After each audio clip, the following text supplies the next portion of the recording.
Hi friends, വിഷ്ണുശാലിനിയുടെ latest എപ്പിസോഡില് ശ്രീരഞ്ജിനെ സുസ്മിതയെ arrest ചെയ്തുകൊണ്ട് പോവാണേ. അങ്ങനെ മുറ്റത്തിറങ്ങുമ്പോഴേക്കോ ഉഭയചന്ദ്രൻ ഒരു വക്കീലുമായിട്ട് വരികയാണേ. എന്താ മാഡം, എന്താ പ്രശ്നം? അത് ചോദിക്കാൻ നിങ്ങളാരാ? ഞാൻ സുസ്മിതയുടെ ഫ്രണ്ടാണ്. ഹോ, എങ്കിൽ കേട്ടോളൂ. വിഷ്ണുവിന്റെ വണ്ടിയിൽ സ്പിരിറ്റ് വെച്ചവർ പറഞ്ഞത് അത് സുസ്മിത പറഞ്ഞിട്ട് ചെയ്തതാണെന്നാ. ഇവളുടെ സ്വഭാവം വെച്ച് അങ്ങനെ ചെയ്യിക്കുന്നു ഞങ്ങൾക്കറിയാം. അത് മാത്രമല്ല, പ്രതിയാക്കപ്പെട്ട വിഷ്ണുവിന് പകയും വിദ്വേഷവും ഉണ്ടെന്ന് ഇതിനു മുമ്പുള്ള സംഭവങ്ങളിൽ നിന്നും വ്യക്തമാണ്. ഇനി എന്തെങ്കിലും വിശദീകരിക്കണോ? ഉപേന്ദ്രൻ പറയും, അത് വേണ്ട.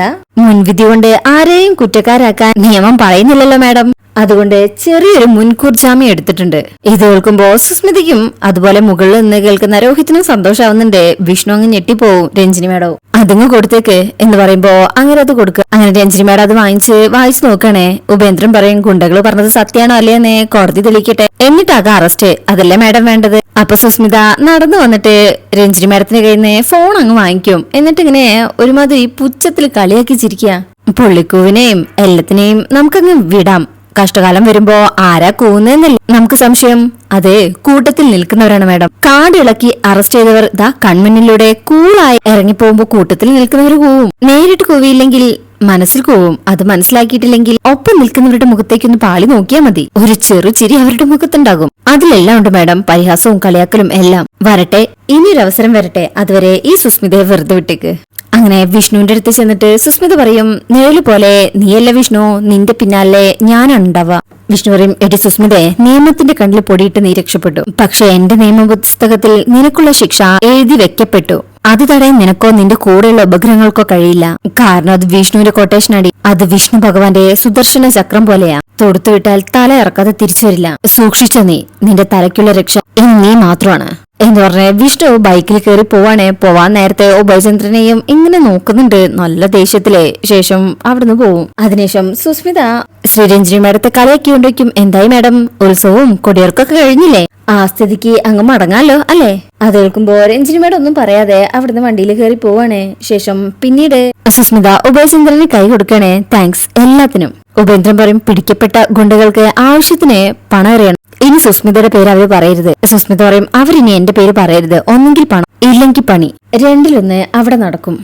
ഇത് സുസ്മിതയാ പറയുന്നത്. സുസ്മിത എന്നിങ്ങനെ സംസാരിച്ചുകൊണ്ട് നിൽക്കണേ അവരവിടെ. ശേഷം പിന്നീട് കാണിക്കുന്നത് സത്യാമ്മ രാഘവേട്ടനെ കൂട്ടി ഹോസ്പിറ്റലിൽ വന്നിരിക്കുകയാണെ. ഡോക്ടർ പറയും, ഞാൻ പഴയ കാര്യങ്ങളെ കുറിച്ച് ചോദിച്ചു. പലതിനും പല മറുപടിയാ പറയുന്നത്. ചിലതെല്ലാം ഓർക്കുന്നുണ്ട്, മറ്റു ചിലത് നന്നായിട്ട് മറന്നു. ചിലതെല്ലാം ഇന്നലെ കണ്ടതുപോലെയാ പറയുന്നത്. ഇദ്ദേഹത്തിന് അങ്ങനെ കുഴപ്പമൊന്നുമില്ല, നമ്മളെക്കാളും ഓർമ്മശക്തി ഉണ്ട്. അപ്പൊ രാഘവേട്ടൻ പറയും, ഞാൻ പറഞ്ഞതാ ഡോക്ടറെ, എനിക്ക് യാതൊരു കുഴപ്പമില്ലെന്ന്. പക്ഷെ കേൾക്കണ്ടേ, മോനും ഇവൾക്കും നിർബന്ധം ഡോക്ടറെ കാണണമെന്ന്. എനിക്കെന്തോ മാരക അസുഖാണെന്ന്. എന്താ ഇപ്പൊ വിശ്വാസമായില്ലേ ബാമേ? ഒന്ന് പറഞ്ഞ് മനസ്സിലാക്കി കൊടുക്ക് ഡോക്ടർ സാറേ, ഞാൻ പറഞ്ഞു മടുത്തു. അങ്ങനെ രാഘവേട്ടൻ അവിടുന്ന് എഴുന്നേറ്റിട്ട് പറയും, ബാമേ നീ കേട്ട് മനസ്സിലാക്കിയിട്ട് വാ, ഞാൻ പോകുന്നു, ഞാൻ പുറത്തുണ്ടെന്ന് പറഞ്ഞ് രാഘവേട്ടൻ പോകും. പോയി കഴിഞ്ഞാ ഡോക്ടർ ബാമയോടായിട്ട് പറയും, ഞാൻ അങ്ങനെ ഒരു ആശ്വാസവാക്ക് പറഞ്ഞത് മനഃപൂർവ്വമായിട്ടാണ്. ഒരു രോഗി താനൊരു രോഗിയാണെന്ന് അറിഞ്ഞുകൊണ്ട് ചികിത്സിക്കുന്നതിനേക്കാളും നല്ലത് ഒരു രോഗവും ഇല്ലെന്നുള്ളപ്പോ ചികിത്സിക്കുന്നതാണ്. ഇടയ്ക്കിടയ്ക്ക് ഓർമ്മകൾ നഷ്ടപ്പെടും, അത് തന്നെ അസുഖം. ആ നഷ്ടപ്പെട്ട ഓർമ്മ പിന്നെ ബ്ലാങ്ക് ആയിരിക്കും. അത് ഓർത്തെടുക്കാനോ പഴയ ഓർമ്മയിലേക്ക് കൂട്ടിച്ചേർക്കാനോ ഇവർക്ക് ഒരിക്കലും കഴിയില്ല. പക്ഷെ ആ മറവി ഇവരുടെ ജീവിതത്തെ ബാധിക്കുന്നില്ല. അതുകൊണ്ട് തന്നെ അതവര് സമ്മതിച്ചു തരില്ല. ബാമയ്ക്കും അപ്പൊ ഡോക്ടർ ഇതിന്റെ ചികിത്സയൊക്കെ എങ്ങനെയായിരിക്കും? ഡോക്ടർ പറയും, കെയർ ചെയ്യാ, അതാണ് ഏക വഴി. ഒറ്റയ്ക്കൊരു സ്ഥലത്തേക്കും വിടാൻ പറ്റില്ല, ഒരു കാര്യവും ഏൽപ്പിക്കാൻ പാടില്ല. ഉറക്കത്തിൽ പോലും ഒരു കണ്ണ് വേണമെന്ന് നമ്മൾ പറയാറില്ലേ, അത് തന്നെ. പിന്നെ ആശ്വാസമുള്ളത് ഇത് തുടക്കാണ്. പിന്നെ ഓർമ്മകളെ തിരിച്ചു കൊണ്ടുവരാൻ പറ്റുന്ന ടോയ്സ് ഒക്കെ ഉണ്ട്, അതൊക്കെ വാങ്ങിച്ച് ഓർമ്മയെ ബലപ്പെടുത്തുക. ചിന്തയെ തിരികെ കൊണ്ടുവരാനുള്ള എന്ത് എക്സസൈസും ഇതിനെ മരുന്നായിട്ട് കാണാവുന്നതാണ്. തീരെ കുട്ടികളായിരിക്കുമ്പോ ടീച്ചേഴ്സ് അക്ഷരങ്ങൾ ഓർത്തിരിക്കാനായിട്ട് കുട്ടികൾക്ക് മുന്നിലെ ചില പൊടിക്കൈകൾ ഉപയോഗിക്കാറില്ലേ, ചിത്രങ്ങളിലെ പഠനം. അതുപോലെ ഒരുപാട് കോഴ്സ് സെന്ററുകൾ ഉണ്ട്, അതൊക്കെ ഉപകാരപ്പെടുത്തുക. ഞാൻ പറഞ്ഞല്ലോ, ഇത് ആരംഭമാണ്. പിന്നെ കൂടിയാൽ കുഴപ്പമാണ്. പേഷ്യന്റിനെ നല്ല രീതിയിൽ നോക്കിയിട്ടില്ലെങ്കിൽ പല പരീക്ഷണഘട്ടങ്ങളെയും നമ്മൾ അതിജീവിക്കേണ്ടി വരും. ഭാമയ്ക്കും ഇത് പൂർണ്ണമായിട്ട് മാറ്റിയെടുക്കാൻ പറ്റില്ലേ? അപ്പൊ ഡോക്ടർ പറയും, ഇല്ല, ഇനി ഇദ്ദേഹത്തിന്റെ ജീവിതത്തോടൊപ്പം ഇത് കൂടെ ഉണ്ടാകും. അദ്ദേഹത്തിനോടൊപ്പം നമ്മൾ എപ്പോഴും ഉണ്ടാവണമെന്ന് മാത്രം. ഇത് നമുക്ക് കുറച്ചു കൊണ്ടുവരാൻ പറ്റും നമ്മുടെ ശ്രദ്ധ കൊണ്ട്. അവർക്ക് ഭാരപ്പെട്ട ചിന്തകൾ കൊടുക്കാതെ പകുതി ചിന്ത നമ്മൾ ഷെയർ ചെയ്തെടുത്താൽ മതി. ഞാനൊരു അഡ്രസ് തരാം, എന്റെ ഫ്രണ്ടിന്റെ സെന്റർ ആണ്. ഈ അസുഖത്തിന് ആ ചികിത്സ ബെറ്റർ ആയിരിക്കും, കുറച്ച് പണച്ചെലവുള്ള കാര്യമാണ്. ഭാമ പറയും ഓക്കെ ഡോക്ടർ, ഞാൻ എന്റെ മകനുമായിട്ട് ആലോചിച്ചിട്ട് ആ ചികിത്സ തന്നെ ചെയ്യാം. രാഘവേട്ടന്റെ ഇരുത്തം കാണുമ്പോ തന്നെ പാവം തോന്നും. പിന്നീട് കാണിക്കുന്നത് ശാരദാമ്മയുടെ വീട്ടില് ശാലിനി ശാരദാമ്മയോട് സംസാരിക്കാണ്. വിഷ്ണു ഫോണിൽ പുറത്തുനിന്ന് സംസാരിക്കുന്നുണ്ട്. അങ്ങനെ ശാലിനി പറയും കേസും കൂട്ടൊക്കെ ഒഴിവായി അമ്മേ, ഇനിയിപ്പോ അതിന്റെ പിന്നാലെ ഓടണ്ട. ശാരദാമ്മ പറയും സമാധാനായി, ഇനി രണ്ടുപേരും സമയം കണ്ടെത്തി നമ്മുടെ കുടുംബക്ഷേത്രത്തിലേക്ക് പോകണം. ഒന്നിനു പിറകെ ഒന്നായി വരുന്ന ഈ പ്രശ്നങ്ങൾക്കൊക്കെ ഒരു പരിഹാരം കിട്ടുമെങ്കിൽ അത് അതിന്റേതായ രീതിക്ക് നടക്കട്ടെ. ശാലിനി പറയും പിന്നെ ശ്യാമ മോളെ കൂട്ടി രോഹിത്തിന്റെ അടുത്തേക്ക് തന്നെ പോയി. ശാരദ പറയും ഈ ഒരു അവസ്ഥയില് അവളെ അങ്ങോട്ട് പറഞ്ഞു വിടണ്ടായിരുന്നു. ചന്ദ്രബോസ് ഇപ്പോ തോറ്റുപോയവനാ, പാമ്പിന്റെ പകയുള്ളവനവൻ. അവനാണെങ്കിൽ രോഹിത്തുമായിട്ട് അടുത്ത ബന്ധം. ശാലിനി പറയും ഞങ്ങൾ പറഞ്ഞതാ ശ്യാമയോട്, അതൊരു തടവറയാണ്, നിന്നെയും മോനെയും ദ്രോഹിക്കാനേ അവൻ നോക്കൂ, പോവണ്ടെന്നൊക്കെ. പക്ഷേ അവിടെ നിന്നാലേ രോഹിത്തിനെ നന്നാക്കാൻ പറ്റുമെന്ന് പറഞ്ഞ അവൾ മോളെ കൂട്ടി പോയത്. വിഷ്ണു പറയും അവൻ നന്നാവുന്ന എനിക്ക് തോന്നുന്നില്ല, അങ്ങനെയായിരുന്നെങ്കിൽ അവൻ പണ്ടേ നന്നായനെ. ശാരദ പറയും ഇങ്ങനെ കഷ്ടപ്പെടാനാവും എന്റെ മോളുടെ വിധി. ഉടേ തമ്പുരാൻ കൽപ്പിച്ചു തരുന്നത് വാങ്ങിക്കാതിരിക്കാൻ പറ്റില്ലല്ലോ, ഭഗവാൻ തന്നെ എന്തെങ്കിലും ഒരു വഴി കാണിക്കായിരിക്കും. ശാലിനി പറയും ശ്യാമയുടെ കാര്യത്തില് എന്തെങ്കിലും ഒരു തീരുമാനം എടുക്കണം വിഷ്ണുവേട്ടാ, എങ്കിലേ മോൾക്ക് അവിടെ നല്ലൊരു ജീവിതം ഉണ്ടാകൂ. അവളങ്ങനെ അവിടെ കിടന്ന് നരയിക്കേണ്ടവളല്ല, അവൾ അവിടെ നിൽക്കുന്ന ഓരോ നിമിഷവും നമ്മുടെ ഉള്ളിൽ തീയ. ശാരദാമ്മ പറയും തീരുമാനങ്ങളൊക്കെ എടുക്കുന്നത് അവളാണ്, നമ്മൾ അവളുടെ നന്മയ്ക്ക് വേണ്ടി പറയുന്ന കാര്യങ്ങള് അവള് മനസ്സിലാക്കി വരുമ്പോ നമ്മള് ശത്രുക്കളാകും, അതുകൊണ്ടാണ് ഞാനിപ്പോ ഒന്നും പറയാത്തത്. വിഷ്ണു പറയും എങ്കിൽ പിന്നെ ഞാൻ ഇറങ്ങണേ, അവിടെ അച്ഛനെയും അമ്മയും കാണും. ശാരദാമ്മ പറയും അല്ല മോനെ കഴിച്ചില്ലല്ലോ, ഞാൻ എന്തെങ്കിലും എടുത്തു വെക്കാം, അത് കഴിക്കുമ്പോഴേക്കും സത്യം വരും, മോളെ കണ്ടിട്ട് പോവാം. വിഷ്ണു പറയും ഇല്ല സത്യം കാണാൻ ഞാൻ പിന്നെ വന്നോളാം, ഇപ്പൊ ഞാൻ പോട്ടെ. നിരപരാധിയായിട്ട് അമ്മയുടെ മുന്നിൽ പോയി നിൽക്കണം, എന്നിട്ട് പറയണം എന്നെ വെറുതെ വിട്ടെന്ന്. അത് എത്രയും നേരത്തെ ആവുന്നോ അത്രയും നേരത്തെ ആവട്ടെ. അങ്ങനെ വിഷ്ണുവിടെ നിന്ന് ഇറങ്ങുമ്പോ ശാലിനി വന്നിട്ട് പറയും വിഷ്ണുട്ടാ നമുക്ക് ഇനി ഈ ലോറിപ്പണി വേണ്ട, ഈ കിട്ടിയ ചതിയോടുകൂടി നമുക്കിതങ്ങ് അവസാനിപ്പിക്കാം. വിഷ്ണു പറയും തന്റെ ഇഷ്ടം അതാണെങ്കിൽ അതങ്ങനെ തന്നെ നടക്കട്ടെ. അതിനുശേഷം പിന്നീട് കാണിക്കുന്നത് സത്യാമ്മയുടെ പഴയ വീട്ടിലാണ്. സുസ്മിത അവിടെ മാളിക പുറത്തുണ്ട്, രോഹിത് അകത്തും. അപ്പോഴായിരിക്കും ഒരു ഓട്ടോ വരുന്നത്. നോക്കുമ്പോ ശ്യാമയും പപ്പിയും. ഇത് കാണുമ്പോ രോഹിത് പുറത്തേക്ക് വന്നിട്ട് പറയും ആഹാ ആരിത്, എല്ലാവരെയും വിറപ്പിച്ചുകൊണ്ടായിരുന്നല്ലോ പോക്ക്, ഞാൻ പോക്ക് കണ്ടപ്പോ കരുതി ഇങ്ങോട്ട് ഇനി തിരിച്ചു വരില്ലെന്ന്, എന്തേ അവര് കൂടെ കൂട്ടിയില്ലേ? ശ്യാമ പറയും ഞാൻ നിൽക്കേണ്ടത് ഇവിടെയാ, അല്ലാതെ എന്റെ വീട്ടിലൊന്നും അല്ല എന്ന് പറഞ്ഞ് കയറാൻ നിൽക്കുമ്പോ രോഹിത് പറയും നിക്ക്. അപ്പോഴേക്കും സുസ്മിത താഴേക്ക് ഇറങ്ങി വരുന്നുണ്ട്. അങ്ങനെ രോഹിത് പുറത്തേക്ക് ഇറങ്ങി എന്നിട്ട് പറയും അപ്പൊ നിന്റെ കുഞ്ഞേച്ചിയും വിഷ്ണുവേട്ടനും നിന്നെ ഇവിടുന്ന് കൊണ്ടുപോയത് നിന്നെ സംരക്ഷിക്കാൻ വേണ്ടിയിട്ടല്ല, നീ പറയുന്ന പോലെ വീണ്ടും നിന്നെ ഇവിടെ ഇട്ട് നരകയാതന അനുഭവിപ്പിക്കാൻ വേണ്ടി തന്നെയാ. ശ്യാമ പറയും അതെ എന്നെ വിവാഹം കഴിച്ചുകൊണ്ട് വന്ന വീടായത്, അത് എത്ര മായച്ചാലും മായത്തെയാണല്ലോ. രോഹിത് പറയും ഹാ നിന്നെ വിവാഹം ചെയ്തുകൊണ്ട് വന്നത് ഞാനാണല്ലോ. ഞാൻ പറയുന്നു നിനക്ക് ഈ വീട്ടിൽ ഒരു അവകാശവും ഇല്ല. അപ്പോഴേക്ക് സുസ്മിത വരുമ്പോ രോഹിത് നോക്കും പിന്നെ നിനക്കും നിന്റെ കൊച്ചിനും ഇവിടെ നിൽക്കണമെങ്കിൽ ദാ അവളുടെ കാൽക്കലേക്ക് വീഴും, എന്നിട്ടിപ്പോ ഇവിടെ കാണിച്ചു കൂട്ടിയ സകല പേക്കൂത്തുകൾക്ക് മാപ്പ് ചോദിക്കേ, എന്നിട്ട് ഇവിടെ പുറത്തോ.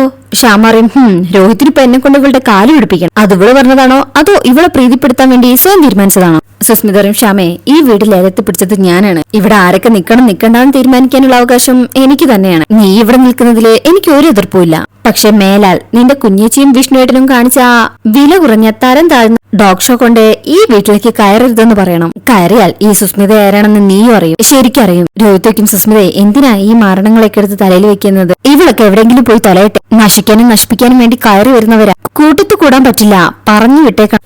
സുസ്മിത പറയും എന്തായാലും ഇപ്പൊ അവളെ കാര്യങ്ങളൊക്കെ പറഞ്ഞ് ബോധ്യപ്പെടുത്തിയിട്ടുണ്ടല്ലോ, ഇനി അവരിതുപോലെ ഇങ്ങോട്ട് വന്നാൽ ഇവളും കൊച്ചും വീടിന് പുറത്താണ്, നമുക്ക് നോക്കാം, നമ്മുടെ വഴിക്ക് വന്നില്ലെങ്കിൽ പോകുന്ന വഴിക്ക് പറഞ്ഞു വിടാം, ഇപ്പൊ തൽക്കാലം ഇവളും കൊച്ചും അകത്തേക്ക് പോട്ടെ. ശ്യാമ രണ്ടുപേരെയും നോക്കി വാ മോളെ, പപ്പിയെ വിളിച്ച് അകത്തേക്ക് പോവണേ.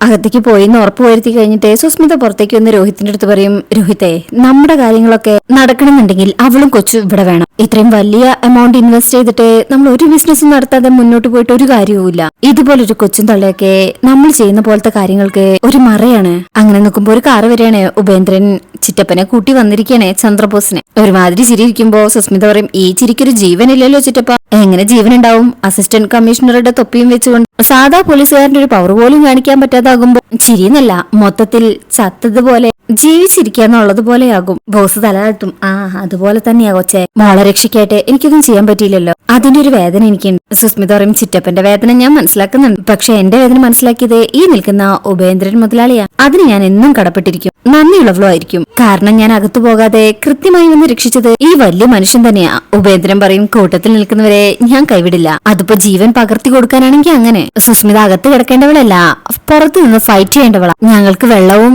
വളവും ഒക്കെ സമാസമം തരാനേ പറ്റൂ, അത് നേരവണ്ണം ഉപയോഗിക്കാനുള്ള കഴിവ് സുസ്മിതയ്ക്ക് മാത്രമുള്ളത്. ബോസ് പറയും കഴിഞ്ഞത് കഴിഞ്ഞോ, ശാരദാമ്മയെ പോലെ ബുദ്ധിയിലും കഴിവിലും സമാസമം നിൽക്കുന്ന ആള് തന്നെയാ ഈ സത്യഭാമയും. ഇപ്പോഴത്തെ ഒരു ക്ഷീണം അവരെ തളർത്തി എന്നുള്ളത് ശരിയാ, പക്ഷെ അവര് തിരിച്ചു വരും, ആ വരവ് തളർത്താനുള്ള വഴിയാണ് നമ്മൾ ആലോചിക്കേണ്ടത്. ഉപേന്ദ്രൻ പറയും സമൃദ്ധി ഫുഡ് കോമ്പറ്റീഷനിലെ സത്യഭാമയും ശാരദാമയും ഒക്കെ പങ്കെടുക്കുന്നുണ്ട്. ഈ കറി മസാല കമ്പനിയുടെ MD സാബു എന്റെ ഒരു നല്ല സുഹൃത്താണ്. ആ അച്ഛനാ ഈ മത്സരം സംഘടിപ്പിക്കുന്നത്. ബോസ് പറയും ഈ മത്സരത്തോടുകൂടി സത്യഭാമയും ശാരദാമയും ഒന്നിക്കാനുള്ള സാധ്യതയുണ്ട്.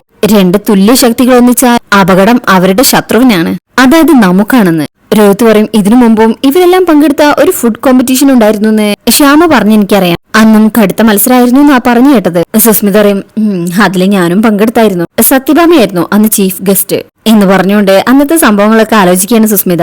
അതെല്ലാം ഇങ്ങനെ പറയും. അങ്ങനെ സുസ്മിത അന്ന് തോറ്റതും ശാലിനിക്ക് ട്രോഫിയും ക്യാഷ് പ്രൈസും കൊടുത്തതും എല്ലാം ഇത് കേൾക്കുമ്പോ ബോസ് ചിരിച്ചിട്ട് പറയും ഇന്നിപ്പോ അതിൽ പാർട്ടിസിപ്പേറ്റ് ചെയ്യുന്നു. അവരുടെ കാലം പോരു പോക്കെ.